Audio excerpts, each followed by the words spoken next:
So hi everyone, আজকে রাতের ডিনারের মেনু হচ্ছে আজকে white sauce pasta.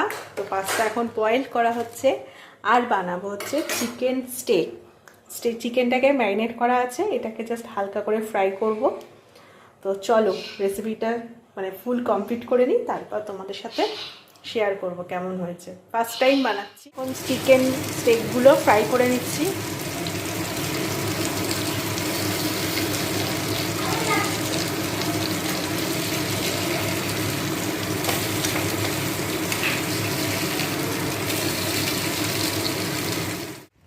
White sauce pasta almost ready.